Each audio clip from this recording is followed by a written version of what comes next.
literally there's roots in it, and to the right you can see a massive hole there. That toilet there, which we're in, which is where that pipe that I just showed you, they get a smell of sewage in there. Right, so we're here with Jodie and David. Tell us what's been going on. We moved in here about 18 months ago.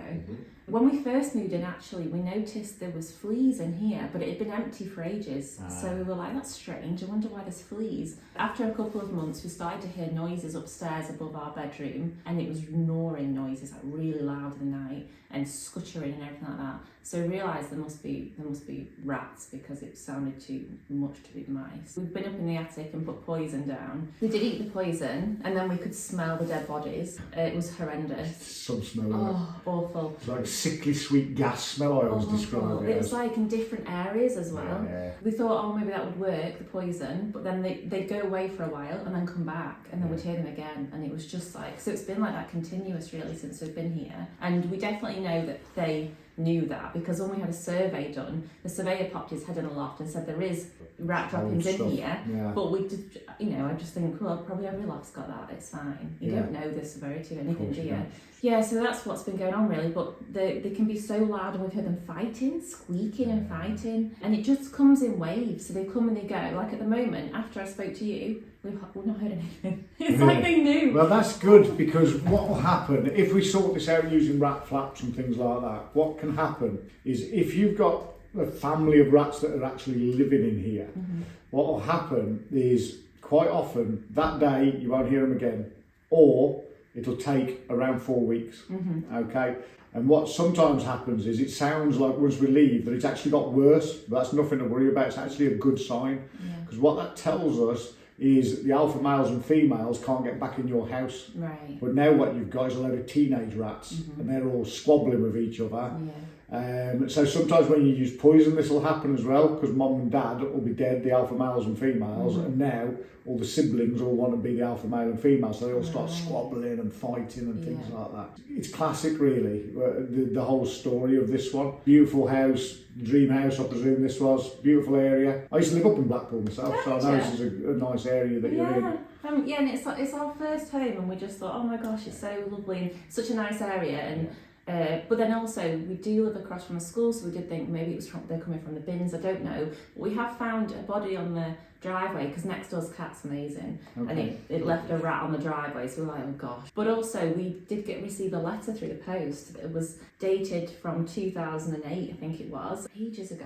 And it was someone who'd had the council out due to rats, and they were talking about a bill that they hadn't paid or something like that.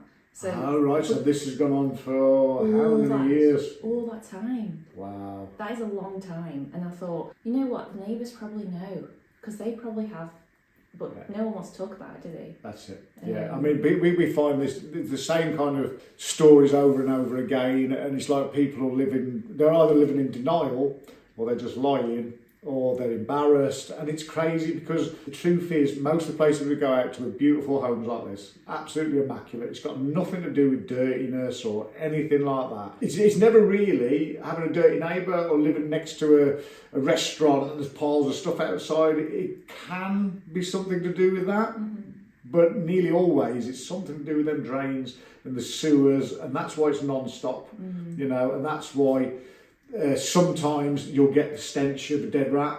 It's like people don't think things through quite fully. But why should they? It's not their job. They're not pest controllers. They're not going to know.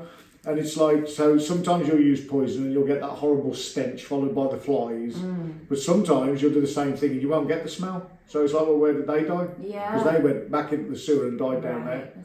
So we're going to get cracking on. I'm hoping after yesterday's, we did one over in Sheffield yesterday. It was a real, we was there. I think it was about 9:30. I got back last night, and it was a super long day, super complicated job. But we got there in the end. So really, what we want on a Friday is just to be nice and easy. So we're going to go and find out what's causing this rat problem. Let's do it, Rick. So we're just in the process of surveying this sewer pipe here.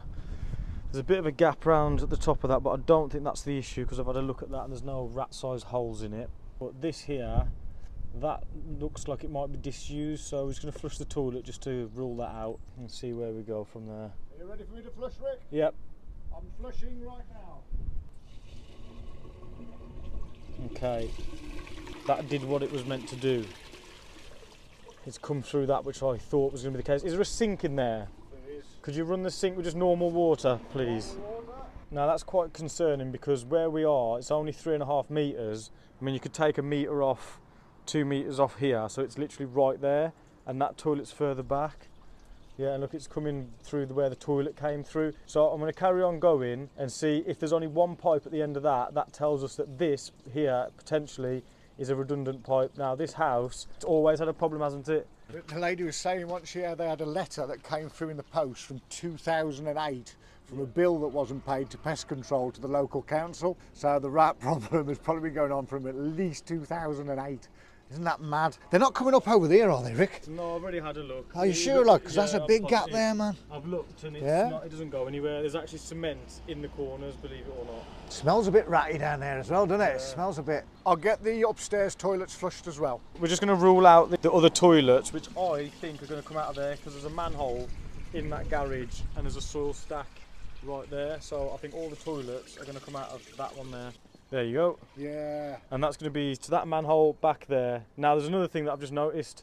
That toilet there, which we're in, which is where that pipe that I just showed you, they get a smell of sewage in there. And that's where they get the dead rats from Yeah, as well. and that is obviously the smell coming from the sewer is coming from that pipe that's uncapped underneath that. Rick. Oh, is there another one there? It'll be one of them where it's not just one problem. There's another manhole there, look, and they get problems above the bedroom there. The cat watching us. The likelihood is that that is going to be for the surface drains. But we're going to go and check it out. We've gotten to the end of that pipe there, and there was only one pipe at the end of it, which is the toilet. Now, that explains all of that. So there's just a pipe from here to there, and there's that other pipe that's just in front of it, which is stuck underneath the floor of that bathroom there. That is one problem, which is likely to be the problem that's been causing this for forever and ever and ever. It could have been when the house was built, they'd put a pipe there thinking, the toilet's going to go there, but no, the toilet went further back and they just left that under the floor. It's probably likely that that's the case. So we're going to carry on surveying the rest of these pipes. We've gone literally to there, which is underneath all these concrete slabs. Obviously ignore that meterage because it's got tons of it on here. But look, there's roots in it, and to the right you can see a massive hole there. I have no idea how that's not been getting blocked. And then there's another pipe coming into the right of it, which I guess we'll never know what that is. So what we're going to do is see if that goes into another manhole, because that might be not Severn Trent. Who's the water authority around here? Well, whoever the water authority is around here, that might be a job for them. We're just going to distinguish whether it is a shared drain, which means it belongs to the authorities. So what we should see now is the camera in here, which means it's connected, right, sorted. So that is the water authority's responsibility to rectify that, isn't it? So this is how easy our flaps are to fit, especially if it's a shallow manhole like this. They can be a little bit fiddly, you know, don't get us wrong, they can be a little bit fiddly. They come with a bolt in it, basically it'll just be loosely done up, and you'll see there's a little arrow on the top which points the direction that you want to put it in, because the flap opens that way, not the other way. Okay, this one, what we want to do is we put this in here, put your washer on, put that on there. It's very important that you get this nice and tight. You really, really want to tighten that up. Okay, now we also do, if it's a bit deeper, your manhole, we do an extension pole that fits onto that, screws onto that, and you lower it down, and you use a mallet or something, and you just tap it, and you get it into the pipe like that. But also, if it's a bit loose when it goes into the pipe, you've got these little tabs here. So these little tabs, you can bend them in or out, just to make things either easier or harder for it to move around in there. And they're literally that simple. That's that simple. And keep it simple, stupid. Right? These are the ones that work. Yeah, we sell them and we're going to promote them. Of course, we're going to. But why do we use these? Right, we do this. We're the only people in the world, as far as we're concerned, that give a lifetime guarantee on rat work, and this is why, because we use the right bits of kit to get a pest interceptor's flap even, not a flat. Right, Rick, are you going to fit it? Yeah. Go on then. Okay, so in this situation, the problem pipe was up there. Yep. That's what we want to isolate from the main sewer, and the main sewer's down there. That That wind's getting up a bit, Rick. I know. It's getting cold. I'm not used to this. We've been 30 degree. Yeah. 30 degree heat for Yeah, 6 weeks for me. 6 weeks Ricky's had off. But that's what, when you do this all year round, you need 6 weeks just to recuperate and get away from the cold. And then it's going in now, look. A little bit of wibble wobble. See now, in this scenario, just to show people, I would normally like to get that all the way in to the point where this wall, this cement is touching that. But because this pipe drops down by about 10 millimetres, what's going to happen is that's going to go in there and it's going to get stuck and it's not going to work correctly. Now, because that pipe's here, it's got a nice flow to go around, so that's going to work perfectly fine. Because what you can have is when you put it in too deep, it won't flap correctly and the flap will get caught on the sides, and then what will happen is you probably won't be able, you've got your camera hand. Got my hand in the front of the camera, let me go around the other way. So what will happen is if you do, in this scenario, because of the way the pipe is, you could push it in all the way and it will get stuck and it will get jammed, and this, look how nicely that That's moves. what you want, isn't it? That's how you want it. it. If you ever put a flap in and you leave it with more than a 10mm gap underneath the bottom of that, the likelihood is a clever rat will work out how to get its nose underneath it. Yeah. But that is good enough. That's perfect. And another little thing is as well, what we do when we fit the flap, especially if it's a bit deeper, we'll put the flash on our camera and we'll lean down and we'll go like this and we'll go underneath the flap like that. Give it a poke with a screwdriver or something like that, just to make sure it's all working and it's touching the bottom of the pipe like that. So now you know, Rick? Yes. That's how you do it, isn't it? We've still got to survey the pipe work in that there, but I don't think it's going to be an issue. So I'm just going to show you this, what I found in the pipe work here. I don't think the rats are getting out there, but if it was connected to the foul water, it would be a place where they would get out of if it was connected to the foul water. So this is the break that I'm on about, this right here. That looks like a rubber connector that probably wasn't pushed in correctly, and I mean there's more than a big enough gap there. But I don't think that is necessarily an issue, because like I say, this is surface water. Sometimes these surface water drains do go all the way down the street and then connect into the main sewer, so it does have poo in there. In this section it doesn't. And the other thing I've just noticed is that little patch there is quite dry. Now that is another telltale sign that rats are sitting on that patch. Why they decide to sit in the same patch every single time is beyond me, but that does look a little bit ratty, that little patch you can see right there. So I'm going to carry on surveying this and hopefully we don't find any more problems.